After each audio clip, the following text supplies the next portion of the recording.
Hello everyone, ये है बाल भारती पब्लिक इंटर कॉलेज की डिजिटल क्लासरूम और आप देख रहे हैं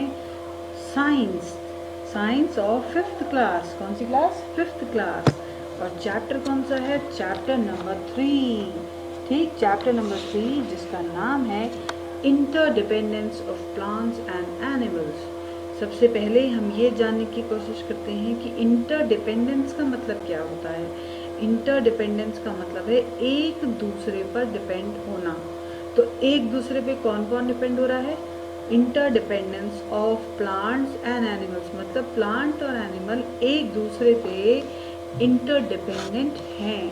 कैसे हैं, किस किस फैक्टर से हैं और किन अगर डिपेंडेंट ना हो तो क्या होगा, ये हम इस चैप्टर में पढ़ने वाले हैं। तो चलिए let's start the chapter. Okay children, now let me read the paragraph first so that you can understand whatever I am reading and where I am reading. Okay, chaliye, the surroundings in which we live is known as our environment. हमारे आसपास की जो surrounding है जिसमें buildings, parks, पहाड़, नदी, लोग सब आते हैं, उनको कहते हैं हम एनवायरनमेंट। एनवायरनमेंट में सब चीज़ें होती हैं, जो जिंदा है वो भी और जो नॉन लिविंग है वो भी। ठीक, आगे देखते हैं। A living organism interact among themself and also with non living surroundings. तो लिविंग ऑर्गेनिज्म अपने जैसे लोगों में भी मिलते हैं, ठीक, और साथ में नॉन लिविंग लोगों से भी मदद लेते हैं। अब आप कहेंगे कि हम कौन से नॉन लिविंग चीज़ों से मदद ले रहे हैं? तो हम लोग जो हैं, हम सांस लेते हैं हवा से। हवा क्या है? नॉन लिविंग है।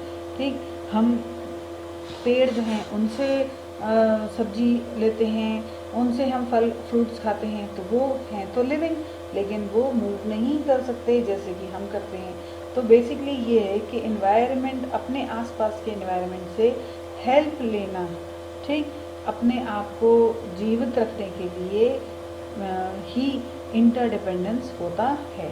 ठीक है, तो चलिए आगे देखते हैं कि क्या लिखा है। The living organisms are called biotic factors, whereas non-living surroundings are called abiotic factor. Living organism way organisms जो जिंदा हैं, जो जी रहे हैं, ठीक, उनको हम कहते हैं बायोटिक। कौन कौन जी रहा है? जैसे कि प्लांट्स, ये सर्वाइव करते हैं, उनमें लाइफ होती है। एनिमल्स, उनमें होती है। माइक्रो ऑर्गेनिजम्स, उनमें होती है। ठीक है, एनिमल्स में होती है, ह्यूमन बींग्स में होती है। तो ये हो गए बायोटिक फैक्टर्स। ठीक, और नॉन लिविंग सराउंडिंग्स कौन कौन से होते हैं? नॉन लिविंग में आते हैं आपके पर्वत, पहाड़, नदियाँ, झरने, तालाब, आपके फर्नीचर, आपका घर, ये सब क्या है? नॉन लिविंग सराउंडिंग्स हैं। आई बात समझ में आपको कि लिविंग और नॉन लिविंग में क्या फ़र्क होता है? लिविंग बेसिकली जो जी रहा है उसको हम बोलते हैं बायोटिक, और नॉन लिविंग क्या होता है? जो सांस नहीं ले पाता या जिसके पास लिविंग फीचर्स नहीं हैं। ठीक है, देखिए यहाँ पर इन्होंने बाइफ्रिकेट किया है कि एनवायरनमेंट दो तरह की चीज़ों से मिलकर बना है। पहला है बायोटिक फैक्टर और दूसरा है ए बायोटिक फैक्टर। बायोटिक मतलब लिविंग, क्या बताया था मैंने? बायोटिक जो कि लिविंग साइंस शो करते हैं। अब उसमें ह्यूमन बींग्स भी आ सकते हैं, उसमें ऑर्गेनिजम्स भी आ सकते हैं, उसमें प्लांट्स भी आ सकते हैं। ठीक, और एबायोटिक कौन से होते हैं? नॉन। मैं सिर्फ नॉन लिखूंगी, बाकी आप लिविंग अपने आप ऐड करेंगे। So non living is abiotic and biotic is living. I hope you have understood this. Now let's move on to the next point, that is bifurcation of biotic and abiotic. मतलब ये है कि environment को हमने दो भागों में बांटा है, एक है biotic and another is abiotic. ठीक, अब बायोटिक में कौन कौन आते हैं? तो बायोटिक में first is plants. You see plants, they are basically living organisms. Plants जो हैं वो लिविंग ऑर्गेनिजम्स होते हैं। बहुत पहले, बहुत सालों पहले ये माना जाता था कि प्लांट्स भी नॉन लिविंग हैं। ठीक, लेकिन फिर एक्सपेरिमेंट किए गए, बहुत सारे एक्सपेरिमेंट किए गए, वो जिंदा हैं या नहीं, वो फीलिंग्स रखते हैं या नहीं, वो ग्रो करते हैं कि नहीं, वो रिप्रोड्यूस करते हैं कि नहीं।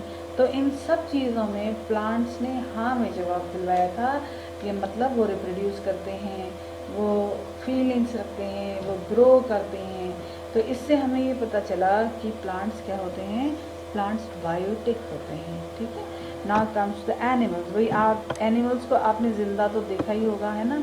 तो एनिमल्स यहाँ से वहाँ दौड़ते हैं, खाते हैं, रिप्रोड्यूस करते हैं और एक पूरा लाइफ स्पैन पूरा करते हैं। लाइफ स्पैन का मतलब वो जन्म लेते हैं, फिर वो वृद्धि करते हैं, थोड़ा बढ़ते हैं, उसके बाद वो एक यंग एज पे आते हैं, देन दे ग्रो ओल्डर, वो बूढ़े होते हैं, and finally they are off, that is they are gone. ठीक है, तो इस तरीके की लाइफ स्पैन पूरा एक फॉलो करते हैं animals, so they are considered as biotic. Now let's move on to microbes. Microbes are basically micro organisms. ठीक, माइक्रो ऑर्गेनिजम्स क्या क्या हो सकते हैं। आजकल देखिए, आपने बताने की ज़रूरत नहीं है कि कोरोना फैला हुआ है और corona is basically a virus. ठीक, तो इसी तरीके से वायरस के साथ होता है बैक्टीरिया, फंजाई, एल्गी। ठीक है, और बहुत सारे टाइप के वायरसेस होते हैं। एक ही वायरस, कोरोना ही वायरस नहीं होता। There are many many many kinds of microbes जिनके हमें नाम भी नहीं पता है। ठीक, तो ये सारे भी लिविंग होते हैं। अब नॉन लिविंग की बात करते हैं, तो air is basically non living. ठीक, हवा किसी ने देखी नहीं, लेकिन हवा को महसूस किया जाता है। ठीक है, हवा को किसी ने सांस लेते देखा नहीं, लेकिन हवा से ही हम सांस लेते हैं। ठीक है, इसी तरीके से पानी है।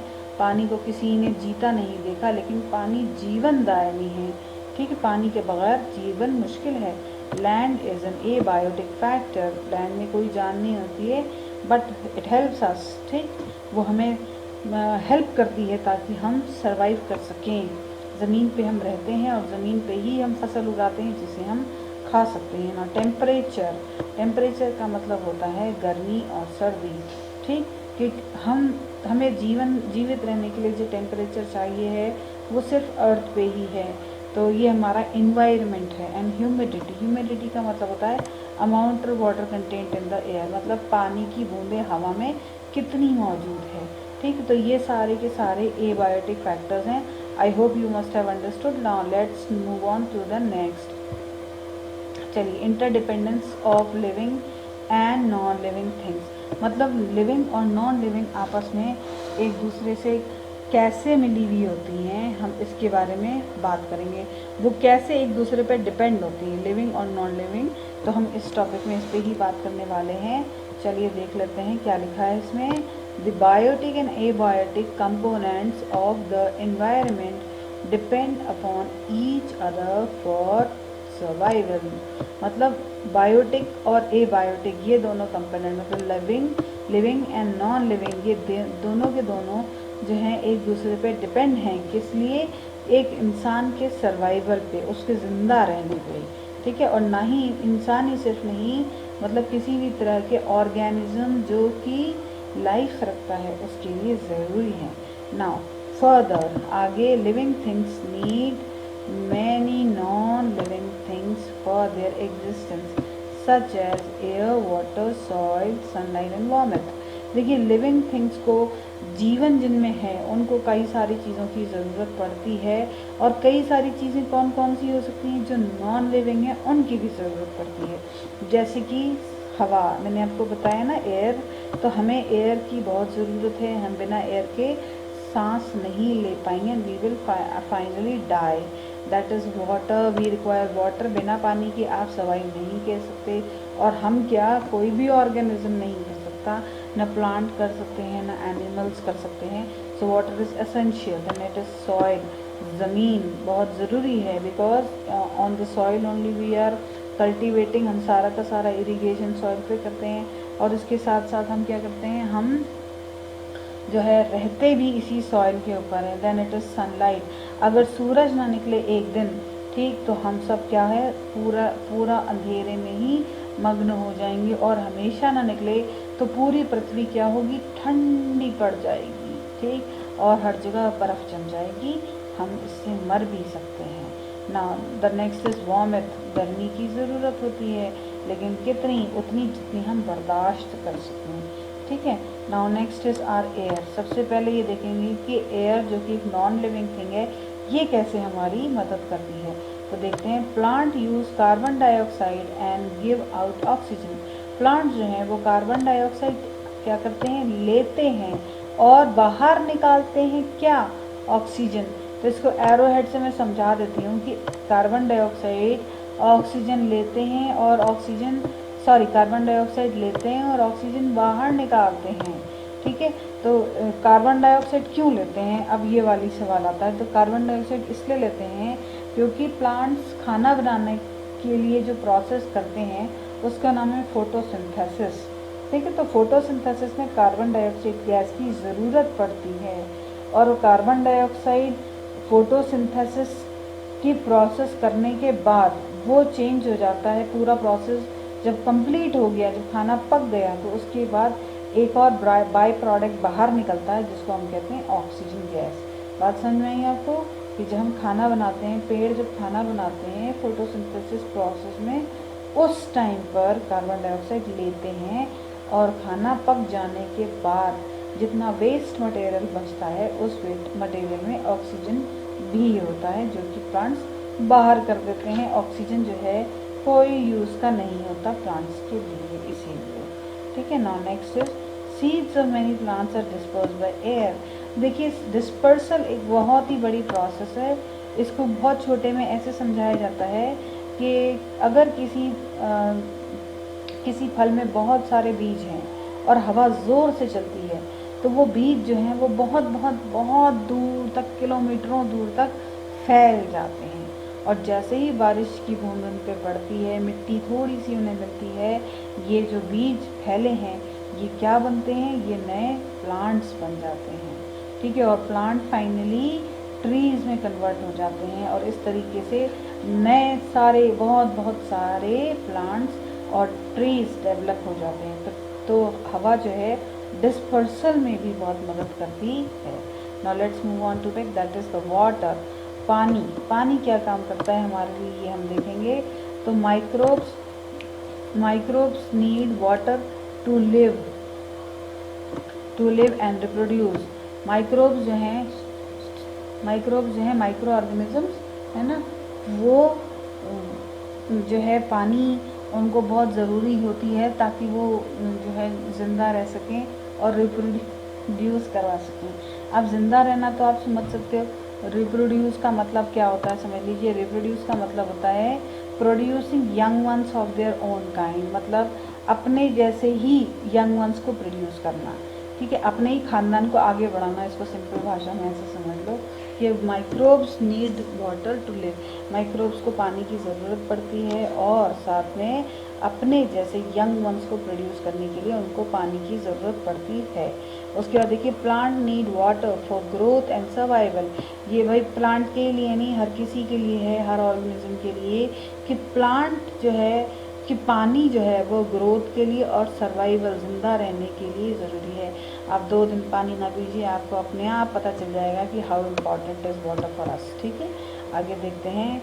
Seeds of many plants are dispense by water. देखिए, जो हमने डिस्पर्सल पढ़ा था उसी का नया यहाँ पर टॉपिक आ गया है, डिस्पेंसेस की।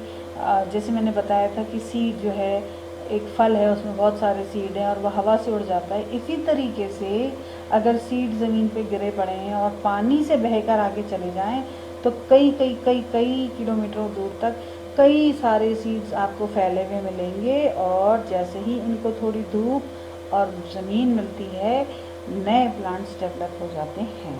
ठीक है, तो वाटर भी एक टाइप का डिस्पेंसर होता है और ये नए प्लांट्स उगाने में मदद करता है। उसके बाद बात करते हैं सॉइल की। तो सॉइल देखिए, all living things need soil for meeting there needs. भाई बिना ज़मीन के तो कुछ हो ही नहीं सकता है ना। अगर आपको ज़मीन नहीं होगी तो आप रहोगे कहाँ, आसमान में, हवा में तो रह नहीं सकते। इसी तरीके से सारे ऑर्गेनिज्म को एक घर चाहिए रहने के लिए और एक बेस चाहिए जिस पे वो टिक सकें, तो सॉइल बहुत ज़रूरी होती है सारी लिविंग ऑर्गेनिजम्स के लिए। Next is many small animals like worm, moles and snake live in soil. Some snakes species live in water too. देखिए species live in water too. देखिए क्या होता है कि बहुत सारे ऑर्गेनिजम्स जो होते हैं वो ज़मीन के अंदर, आपने देखा होगा, छेद या होल्स बनाकर रहते हैं, जिनमें सबसे ज़्यादा होते हैं वॉर्म्स, ठीक, मोल्स एंड स्नेक्स, सांप। वॉर्म्स का मतलब जैसे कि केंचुआ हो गया, इस तरीके के बहुत सारे रगड़ खाने, जो पेट के बल चलते हैं ना ऑर्गेनिज्म, ऐसे रगड़ खाने वाले जानवर, ठीक है। और चूहे आपने देखे होंगे, है ना, वो भी क्या करते हैं, वो भी ज़मीन के अंदर ही रहते हैं, क्या करके, होल्स बनाकर, ठीक है। और कुछ जो स्नेक की स्पीसीज़ होती हैं, स्पीसीज़ का मतलब जातियाँ, तो कुछ स्नेक की जो स्पीसीज़ होती हैं वो कहाँ रहती हैं, वो पानी में रहती हैं, ठीक है। उसके बाद देखिए roots of plant absorb water and mineral from the soil for growth. Plant के जो रूट्स हैं बेसिकली वो क्या करती हैं, वो पानी खींचती हैं ज़मीन से, और पानी के साथ घुले हुए मिनरल्स को भी खींचती हैं अपने रूट से प्लांट के लिए। अब इससे क्या होता है, इससे ये होता है कि प्लांट को पानी मिलता है और वो सर्वाइव कर सकता है, मिनरल मिलता है, जिससे कि उसकी न्यूट्रिटिव वैल्यू बढ़ जाती है। मतलब पेड़ जो है उसको सारी ताकत वाली चीज़ें मिलने लगती हैं और वो अच्छे से मजबूती से ज़िंदा रह सकता है और बहुत अच्छे क्वालिटी के फ्रूट्स दे सकता है ना। उसके बाद देखते हैं the soil. The soil holds plant and trees at their places and keep them erect. Soil जो है, ज़मीन जो है, पेड़ों को सीधा रखती है। Plants and trees तो बड़े बड़े होते हैं, प्लांट छोटे होते हैं, तो बड़े पेड़ों को और छोटे पेड़ों को बिल्कुल सीधा खड़ा रखती है और उनको अपनी जगह पर ही रहने देती है, टहलने नहीं देती है। मजाक कर रही हूँ मैं। आगे देख लेते हैं सनलाइट, सूरज की रोशनी। सूरज की रोशनी क्या करती है, देख लेते हैं। All plants and animals need the warmth of sunlight to live and grow. सारे प्लांट्स और एनिमल्स को सूरज की गर्मी चाहिए रहती है। क्यों चाहिए होती है सूरज की गर्मी? देखिए मैंने आपको बताया ना, ऊपर भी यहाँ लिखा हुआ है, यहाँ पर आप पढ़ोगे अगर, ये फोटोसिंथेसिस ये वाला जो मैं बता रही हूँ, तो इसमें आप देखेंगे कि इस फोटोसिंथेसिस बेसिकली वो प्रोसेस होती है, वो जैसे हम किचन में खाना बनाते हैं ना, तो पेड़ खाना अपने लीव्स में बनाते हैं। पेड़ों की जो किचन होती है वो लीव्स होती है, ठीक।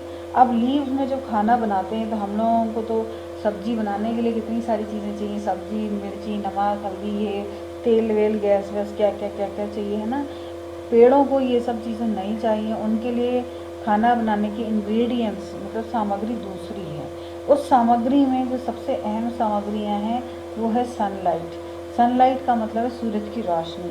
सूरज की रोशनी से उन्हें हीट मिलती है, गर्मी मिलती है, जो कि रिएक्शन मतलब पत्तियों में जो रिएक्शन हो रही है जिसकी वजह से खाना बन रहा है उसको करने में, रिएक्शन को कंप्लीट करने में हेल्प करती है। भाई आप अगर देखो कि रात के टाइम पेड़ खाना नहीं बनाते, क्यों नहीं बनाते? क्योंकि उन्हें जो गर्मी चाहिए वो नहीं मिलती, ठीक है। और दिन के टाइम ही वो गर्मी मिलती है, इसीलिए वो दिन में खाना बनाते हैं। और खाना बनाने की प्रोसेस को फोटोसिंथेसिस कहते हैं, जिसमें सनलाइट अहम भूमिका निभाता है, ठीक है। इसके बाद आगे चलते हैं कि all living organisms whether plants और animals depend on the sunlight for food. जितने भी लिविंग और नॉन लिविंग हैं, जितने भी प्लांट्स और एनिमल्स हैं, उन सबको क्या चाहिए, whether plants depend on the sunlight for food, ठीक है। जितने भी प्लांट्स लिविंग ऑर्गेनिज्म हैं, वो चाहे प्लांट्स हों या चाहे एनिमल्स हों, वो सब सनलाइट पे डिपेंड करते हैं फूड पे। वही सीधी सी बात है कि पेड़ अपना खाना तब बना पाएगा जब वो फोटोसिंथेसिस कर पाएगा, और फोटोसिंथेसिस के लिए सनलाइट चाहिए, ठीक। जब प्लांट्स अपना खाना बना ही नहीं पाएंगे तो वो ज़िंदा नहीं रह पाएंगे। भाई वो नहीं ज़िंदा रह पाएंगे तो ह्यूमन बींग्स और एनिमल्स नहीं ज़िंदा रह पाएंगे। इसका मतलब कोई भी ज़िंदा नहीं रह पाएगा, है ना। इसका मतलब ये है कि sunlight is very very essential, बहुत ही ज़रूरी है हमारे लिए, ठीक है। Okay children, now let's start with interdependence of plant and animal. This is chapter number 5. Oh sorry, this is chapter number 3 and class 5, and we are studying about the interdependence of this. I am talking about the name of the chapter, that is interdependence of plant and animals. What is interdependence we have already discussed, but let's discuss one more time, ठीक। तो चलिए start करते हैं। Interdependence of plant and animal का मतलब होता है एक दूसरे पर डिपेंडेंट होना, किस किस का, प्लांट का, एनिमल्स के साथ। ठीक है, चलिए देखते हैं। Animals depend on plant for food. Animal जो है वो प्लांट्स पर किसके लिए निर्भर है, किस चीज़ के लिए? वो निर्भर है फूड के लिए, खाने के लिए, भोजन के लिए, जो कि बहुत ज़्यादा ज़रूरी है। अगर एनिमल्स को खाना ना मिले तो क्या वो सर्वाइव कर पाएंगे? नहीं, कोई नहीं सर्वाइव कर पाएगा, है ना। तो food is basically very much essential, बहुत ज़रूरी है सर्वाइव करने के लिए। Now let's move on. Green plants are also called producers because they prepare their own food by the process of photosynthesis. See, I have already told you, ये green plant है, it takes carbon dioxide. What does it take? It takes carbon dioxide from the air, and second thing, it takes carbon dioxide from air. Second thing is the green portion gives the chlorophyll. So carbon dioxide, chlorophyll, sunlight and water, four things का क्या क्या? Carbon dioxide, chlorophyll, sunlight and water, ये चार चीज़ें जब आपस में मिलती हैं, ठीक है, तो पेड़ का खाना बनाती हैं। और इस पूरे प्रोसेस का, खाना बनाने के पूरे प्रोसेस का जो नाम है वो है फोटोसिंथेसिस। ठीक है, आपको ये बिल्कुल रट लेना है। ठीक है, you have to mug up this, that the process of making food by plants with the help of carbon dioxide, chlorophyll, sunlight and water is called as photosynthesis. Am I clear? Now let's move on. Herbivores are eaten up by carnivores which are called the secondary consumers.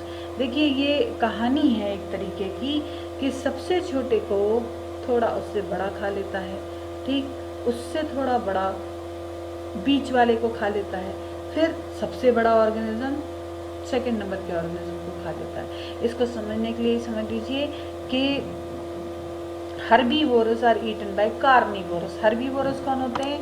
हरी चीज़ें, जैसे कि घास हुई, पेड़ हुए, है ना, जो कि बेसिकली ग्रीन थिंग्स होती हैं, उनको बोलते हैं हर्बीवोरस। ठीक है, और हर्बीवोरस एनिमल्स भी होते हैं जो कि सिर्फ क्या खाते हैं? हरी घास, हरी चीज़ें और फल फूल, यही खाते हैं, जो कि नॉनवेज नहीं खाते, उनको हम हर्बीवोरस कहते हैं। तो ये कहा जा सकता है कि हर्बीवोरस को, प्लांट जो है वो हर्बीवोरस की कैटेगरी में आते हैं, तो हर्बीवोरस को कार्निवोरस ऑर्गेनिज्म ने खाया। वो भी किसने?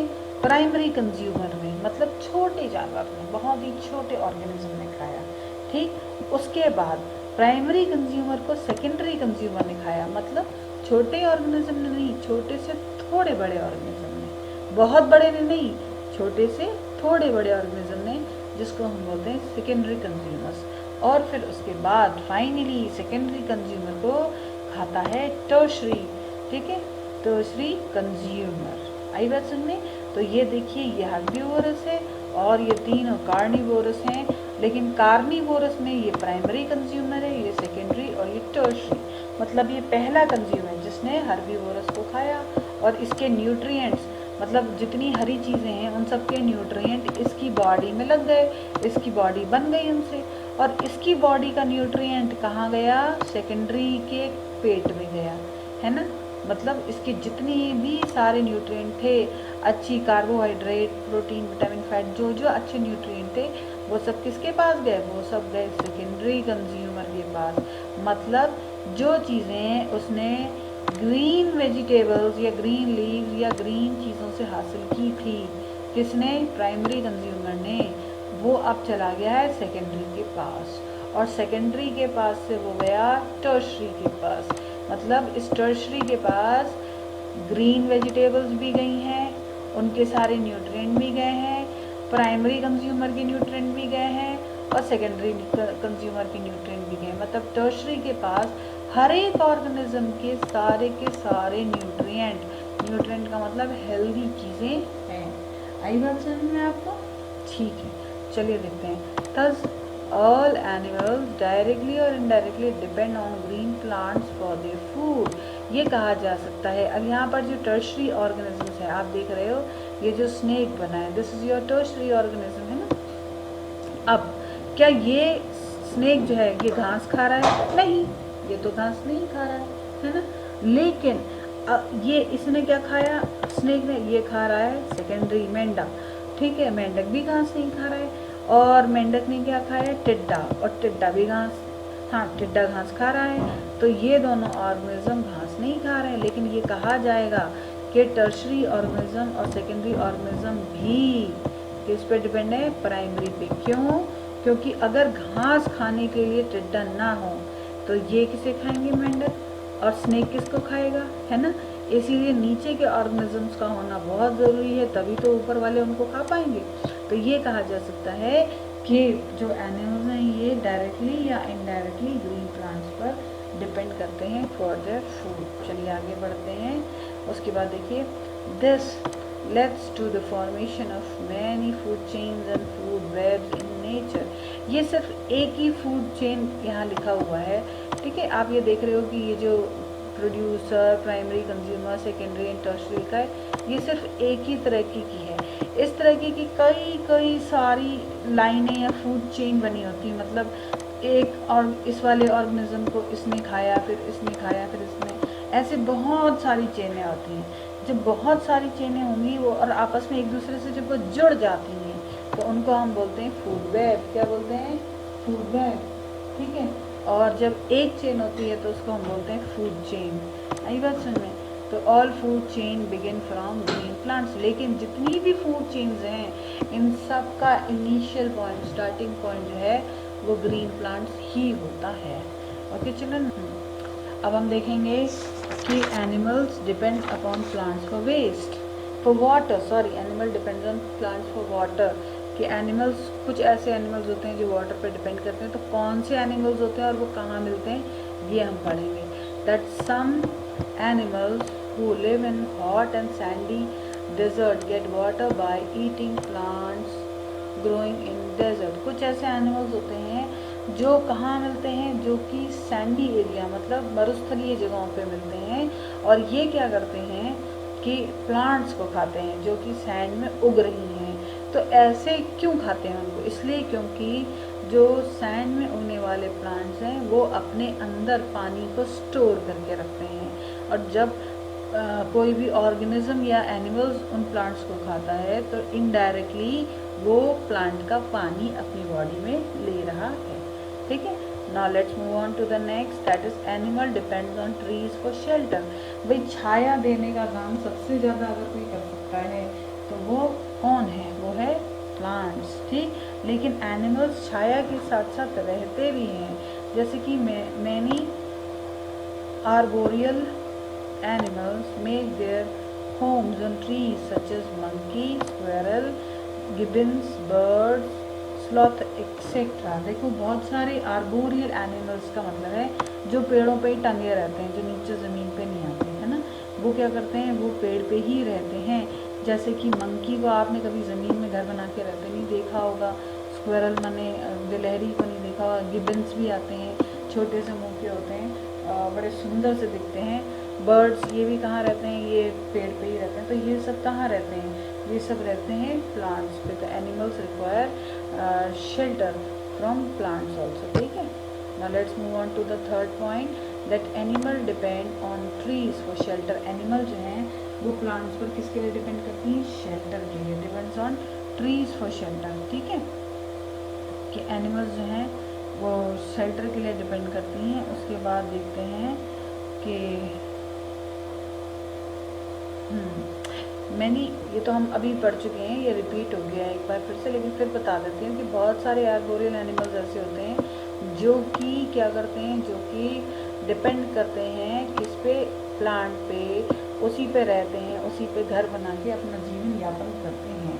Now next point is animals depend on oxygen, on plants for oxygen. भाई this is the very important point कि सारे के सारे प्लांट जो हैं ये ऑक्सीजन रिलीज करते हैं, ठीक है। Plant give out oxygen gas during the process of photosynthesis.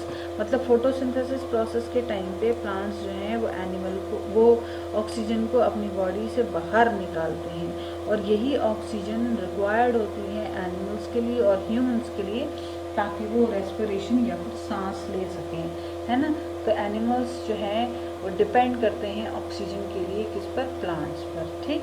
उसके बाद देखिए animal use oxygen gas for breathing. Animal जो है वो ऑक्सीजन गैस यूज़ करते हैं सांस लेने के लिए। मतलब यह कहने का है कि प्लांट ने ऑक्सीजन को बाहर छोड़ा, ठीक। कौन सी प्रोसेस में, फोटोसिंथेसिस प्रोसेस में प्लांट खाना बनाते हैं और ऑक्सीजन को बॉडी से, अपनी बॉडी से बाहर निकाल देते हैं। और ये ही ऑक्सीजन कौन यूज़ करता है, एनिमल्स, किस लिए, सांस लेने के लिए। Now let's move on to the next, that plants also depend on animals for various purposes. मतलब प्लांट्स जो हैं वो बहुत सारी पर्पसेस के लिए एनिमल्स पर डिपेंड करती हैं।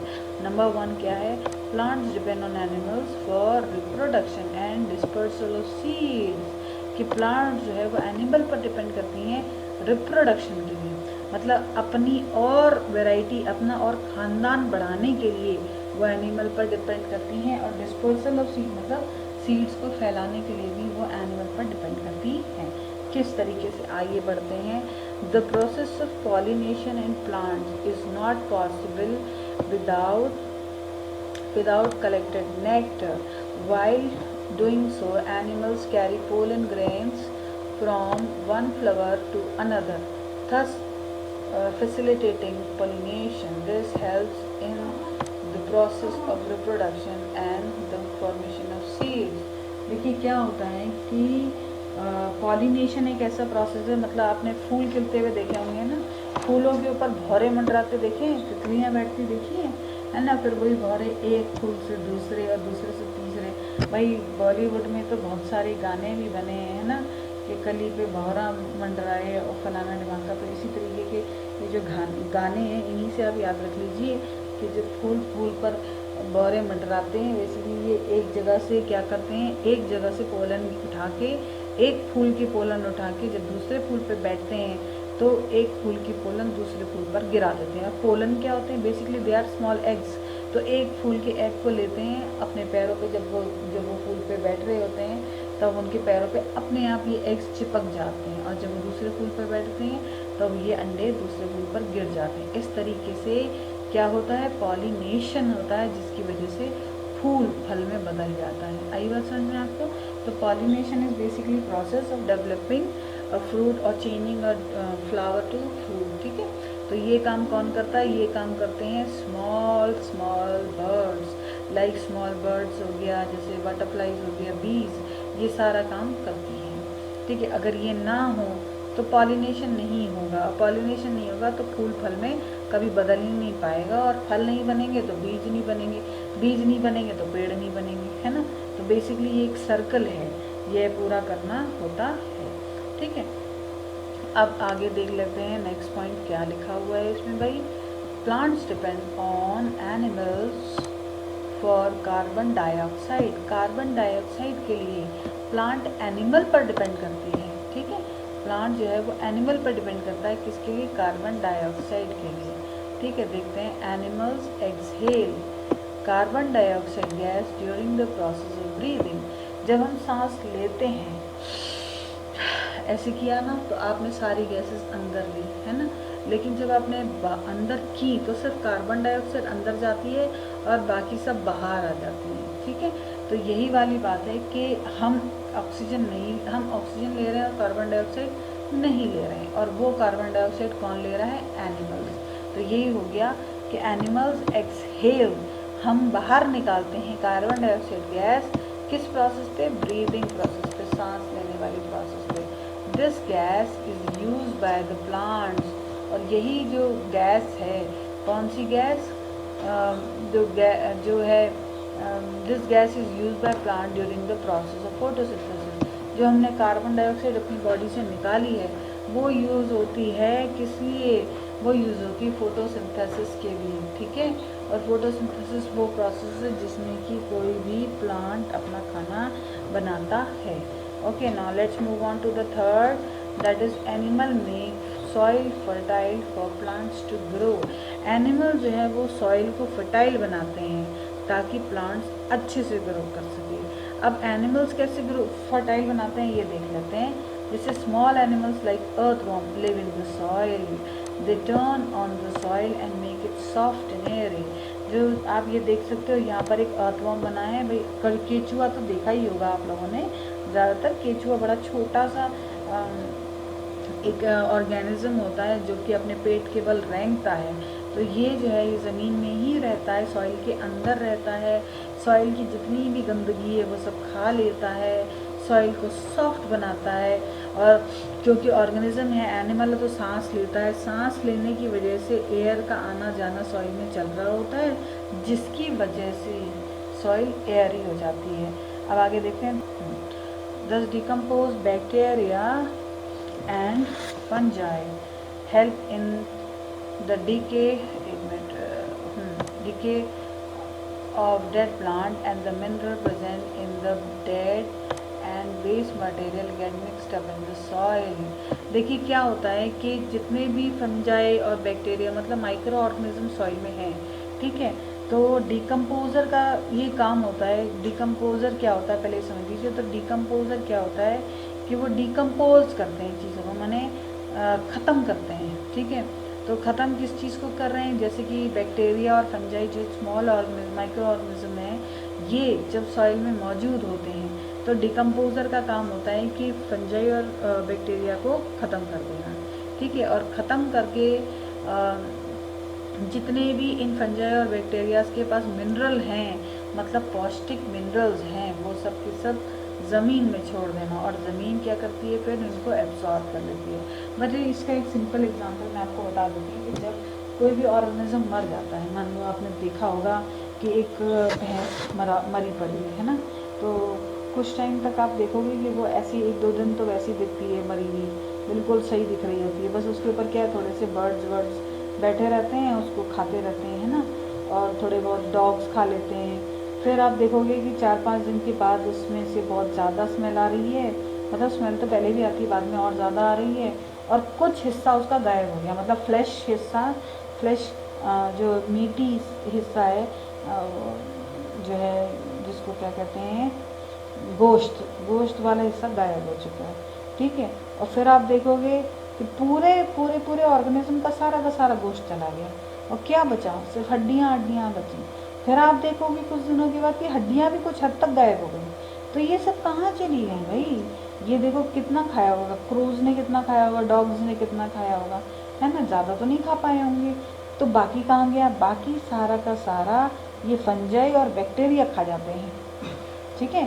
फंजाई और बैक्टीरिया जो कि सॉइल में रहते हैं, वो सारे के सारे डेड ऑर्गेनिजम्स को डिकम्पोज करते हैं और खा लेते हैं, ठीक है।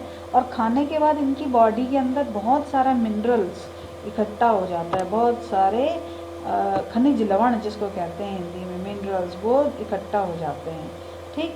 और जब खनिज लवण इनकी बॉडी में हैं और इनको डिकम्पोज कर दिया, यानी इनको भी मार दिया जाए, ये भी ख़त्म हो जाएंगे, तो सारा का सारा खनिज लवण कहाँ आ गया, ज़मीन के अंदर आ गया, क्योंकि वो ज़मीन में रह रहे हैं। फिर अगर वहाँ पर प्लांट उगा दिए जाएँ तो सारा का सारा मिनरल्स खनिज लवण प्लांट्स ले लेते हैं, ठीक है। बात समझ में आ गई आपको। चलिए नेक्स्ट देखते हैं। This makes the soil fertile for plant, मतलब कि कोई भी ऑर्गेनिज्म अगर मरता है तो उसको डिकम्पोज करने का काम बैक्टीरिया और फंजाई का होता है। फिर बाद में बैक्टीरिया और फंजाई खुद जब डिकम्पोज हो जाते हैं, खुद जब सड़ जाते हैं, ख़त्म हो जाते हैं, नष्ट हो जाते हैं, तो मिनरल्स ज़मीन पे छोड़ जाते हैं और ये मिनरल्स प्लांट ले लेते हैं। और प्लांट के लिए मिनरल बहुत ज़रूरी होता है। आगे देख लेते हैं। ये आप एक प्लांट देख सकते हो, है ना, ये ट्री बना हुआ है। It is not a plant, it is basically a tree. So it gives what things it gives देखते हैं। सबसे पहले इट गिव्स फूड, भाई खाना बहुत ज़रूरी है, प्लांट्स हमें फूड देते हैं। साथ में हमें शेल्टर देते हैं, शेल्टर का मतलब होता है छाया या रहने की जगह।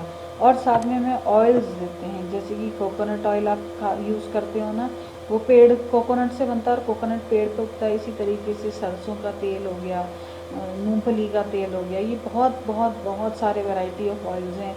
अलसी का तेल, I can not take everyone's name, so आप खुद समझ लो कि कई सारे तेल होते हैं जो लगाए भी जाते हैं, खाए भी जाते हैं, है ना, स्टोर भी करके रखे जाते हैं, वो सारे प्लांट से ही आते हैं। Most of them are obtain from plants only. Then wood, भाई वुड तो आपको मालूम ही है कि सारा लकड़ी का फर्नीचर जो बनता है वो पेपर वेपर जितनी चीज़ें बनती हैं they are all made up of woods.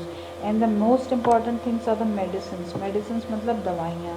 भाई तुलसी, नीम, पुदीना, basically they are best herbs, they are the best herbs, ठीक है। ये सबसे अच्छे हर्ब्स हैं जिनसे हम क्या बनाते हैं, दवाइयाँ बनाते हैं। तो एक ट्री या प्लांट हमारे लिए किस किस चीज़ में यूज़फुल है, देखिए, it gives us food, it gives us oil, it gives us shelter, it gives us medicine and it gives us would, कई सारी चीज़ें। और ये सारी चीज़ें जो हैं ये हमें ज़िंदा रखने के लिए ज़रूरी होती हैं। Now let's talk about animals. ये हमें क्या क्या देते हैं, तो animals, we eat animals, most of our people we eat animals, so they will give us meat. And second is milk, we get milk by cow give us milk, goat give us milk, buffalo give us milk, so we take milk and we make many of the milk product। जैसे दूध का आप क्या क्या बना सकते हो, पनीर बनाते हो, दही बनाते हो, छाछ बनता है, मट्ठा बनता है, there are many things, I can not take everything's name. तो ये जो दूध है ये बेसिक थिंग है, और दूध से बनने वाली हज़ारों हज़ारों चीज़ें जो हमें बहुत ज़्यादा माउथ वाटरिंग होती हैं, बहुत टेस्टी लगती हैं, तो ये भी कहाँ से मिलते हैं, ये एनिमल्स से होते हैं। Then the next is your eggs, अंडे। अंडे हम सब खाते हैं, they are very very rich in protein. Then the next is honey. Honey का मतलब शहद। शहद बहुत अच्छा होता है सेहत के लिए, बहुत ही ज़्यादा, ठीक। उसके बाद है लेदर, चमड़ा। चमड़े के देखिए बैग्स बनते हैं, बेल्ट बनते हैं, जूते बनते हैं। तो ये सब जो है मतलब जो ऑर्गेनिज्म है वो अपने आप को खिलाता भी है हमें, वो हमें अपने बॉडी से निकाल के चीज़ें भी देता है, और जब वो मर जाता है तो हम उसकी चमड़ी तक इस्तेमाल कर लेते हैं। कितने सेल्फिश है ह्यूमन, देखिए। उसके बाद बैलेंस इन नेचर का मतलब है, बैलेंस क्या होता है, आपने वो तराजू देखा होगा ना, जिसमें दोनों तरफ बराबर की चीज़ें रखो तो कांटा बिल्कुल सीधा खड़ा हो जाता है ना, तो वही है बैलेंस, ठीक। बैलेंस का मतलब होता है तुलना, ठीक है, कंपेयर करना। तो बैलेंस नेचर ने किस तरह से चीज़ों को आपस में बैलेंस करके रखा है, या फिर दोनों तराजू के दोनों साइड्स में बराबर करके रखा है, ये मतलब है इसका। देखते हैं the interdependence between living and non living things और between plants and animals maintain a delicate balance in nature in many ways। देखिए प्लांट और एनिमल या लिविंग और नॉन लिविंग की भी बात कर सकते हैं इसमें। तो लिविंग और नॉन लिविंग जो है वो आपस में एक बहुत ही डेलिकेट बैलेंस बना के चलते हैं, एक बहुत ही महीन डेलिकेट का मतलब होता है बहुत ही नाजुक तरीके का बैलेंस बना के चलते हैं इस नेचर में। यही देखिए लिविंग और नॉन लिविंग के बीच में भी एक बैलेंस है, और इसी तरीके से प्लांट्स और एनिमल्स के बीच में बैलेंस है। अब ये बैलेंस की बात क्या हो रही है ये समझ लीजिए। चलिए एग्जांपल करते हैं प्लांट्स का और एनिमल्स का। मान लीजिए प्लांट्स ही प्लांट्स और एनिमल्स ना हो तो क्या होगा, तो ये होगा कि पूरी अर्थ जो है जंगल बन जाएगी, ठीक। उनको खाने वाला कोई नहीं है तो बस प्लांट्स ही प्लांट्स दिखते रहेंगे। और मान लीजिए एनिमल्स ही एनिमल्स हो जाएं तो क्या होगा, तो एनिमल्स खाने के लिए किस पे डिपेंड करते हैं, प्लांट्स पे। अब प्लांट्स ही नहीं होंगे तो क्या होगा, एनिमल्स मर जाएंगे, है ना। तो कहने का ये मतलब है कि basically they both are interdependent on both, मतलब एक दूसरे पर डिपेंड करते हैं। एज मैन इज बिकमिंग, आगे देख लेते हैं, as man is becoming more and more advanced in every field, he has ruthlessly started exploiting nature to satisfy his fast growing needs। भाई इंसान की बात करी गई है यहाँ पर कि इंसान इतना ज़्यादा एडवांस हो गया है आजकल, अपनी टेक्नोलॉजी को इतना ज़्यादा बढ़ा लिया है, और बढ़ाने की वजह से उसने इस नेचर को रूथलेसली, देखिए लिखा है, बिना किसी वजह के एक्सप्लॉइट किया जा रहा है ना, ख़त्म किया जा रहा है, इसे बर्बाद किया जा रहा है। किसको, नेचर को। किस लिए, ताकि वो जल्दी से जल्दी ग्रो कर सके। फास्ट ग्रोइंग नीड्स का मतलब उसकी जो रोज़ाना की ज़रूरतें हैं वो ज़्यादा बढ़ रही हैं, इसीलिए वो अंधाधुंध तरीके से, रूथलेसली का मतलब ये होता है कि अंधाधुंध तरीके से वह हमारे इस नेचर को ख़त्म किए जा रहा है। आगे देखते हैं, the damage to any part of nature can disturb his balance. अगर ह्यूमन बीइंग नेचर को डिस्टर्ब करेगा तो पूरा का पूरा बैलेंस जो है प्लांट्स और एनिमल्स के बीच में, या लिविंग और नॉन लिविंग के बीच में, वो ख़त्म हो जाएगा, ठीक। This in turn can cause serious harms to the atmosphere. जिसकी वजह से सीरियस हार्म्स हो सकते हैं एटमॉस्फेयर में। देखिए एक बेस्ट एग्जांपल ये कि पहले गाड़ियाँ नहीं चलती थी, अब इतनी गाड़ियाँ चलती हैं कि रोड ही नहीं दिखती कि रोड भी है ना। पैदल लोग दिखते ही नहीं है, वो तो सारी की सारी गाड़ियाँ ही दिख रही होती हैं। तो जितनी ज़्यादा गाड़ियाँ चलेंगी उतनी ज़्यादा पॉल्यूशन होगा, और पॉल्यूशन की वजह से गर्मी बढ़ेगी, और गर्मी बढ़ेगी तो जितनी भी बर्फ़ हिमालय पे है, ग्लेशियर्स में है, वो सब अंटार्कटिका पे वो सब पिघल जाएगी, और सब पिघलेगी तो समुद्र का लेवल ऊपर आ जाएगा और पूरी धरती जलमग्न हो जाएगी, पानी में क्या होगी, बह जाएगी या पानी के अंदर दब जाएगी। तो हमने बेसिकली किसने किया ये हार्म, नेचर को, ये हमने किया, हमने पॉल्यूशन बढ़ाया, और पॉल्यूशन बढ़ाने की वजह से ये सारा कुछ हो गया। तो जितना हम इस पूरे एटमॉस्फेयर को हार्म करेंगे, हम ही सबसे ज़्यादा सफ़र करेंगे। ठीक है, आगे देखते हैं। Some human activities which has exploited nature are as follows. हमने क्या क्या बिगाड़ा है, देखिए ये हम यहाँ पर डिस्कस कर रहे हैं। सबसे पहले हमने देखिए डिफॉरेस्टेशन किया है। मतलब डिफॉरेस्टेशन का मतलब है, फॉरेस्टेशन का मतलब होता है फॉरेस्ट उगाना, और डिफॉरेस्टेशन का मतलब फॉरेस्टों को उखाड़ देना, उन्हें ख़त्म कर देना, उन्हें काट देना। क्यों? ताकि हम खेती कर सकें। चलिए खेती तो ठीक पॉइंट लगता है, लेकिन लकड़ी की ज़रूरत पड़ गई, किस लिए? फर्नीचर बनाने के लिए और डिफरेंट यूजेस के लिए, घर बनाने के लिए। और साथ में हमने फॉरेस्ट के ऑर्गेनिजम्स को भी, एनिमल्स को भी मार डाला, है ना। किस लिए? उनकी सींगों के लिए, जैसे हाथी दांत के लिए हाथी को मार दिया जाता है, जैसे कि शेर को उसकी खाल के लिए मार दिया जाता है। तो इस तरीके से रुथलेसली हमने कितने सारे ऑर्गेनिजम्स को मार दिया। कुछ तो बिल्कुल आप समझ लीजिए ख़त्म होने की, पृथ्वी से ही ख़त्म होने की कगार पर आ गए हैं। और डिफॉरेस्टेशन कर करके हमने सारे अरिंदों परिंदों चरिंदों और जितने भी ऑर्गेनिजम्स जो मतलब फॉरेस्ट में रहते हैं, उन सबका घर छीन लिया उनसे, है ना। आगे देखते हैं। पोल्यूशन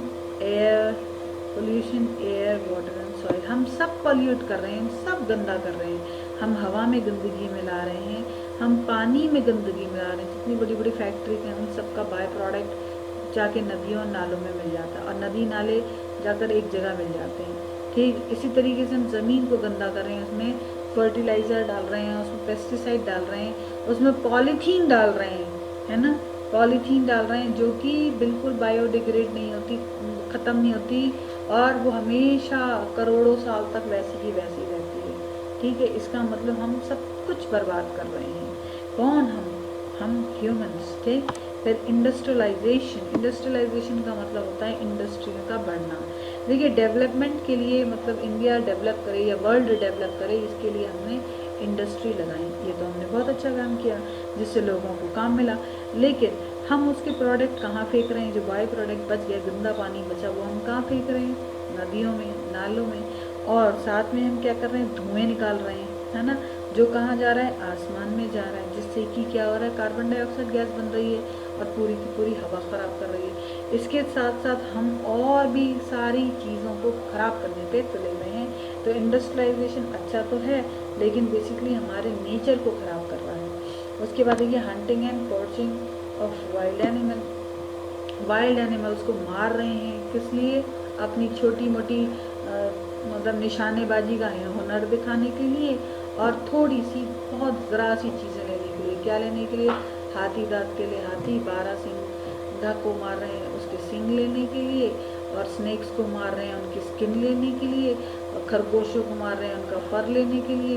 तो ये सब जो चीज़ें हैं, इससे वाइल्ड एनिमल्स ख़त्म हो रहे हैं। ठीक है, उसके बाद देखते हैं।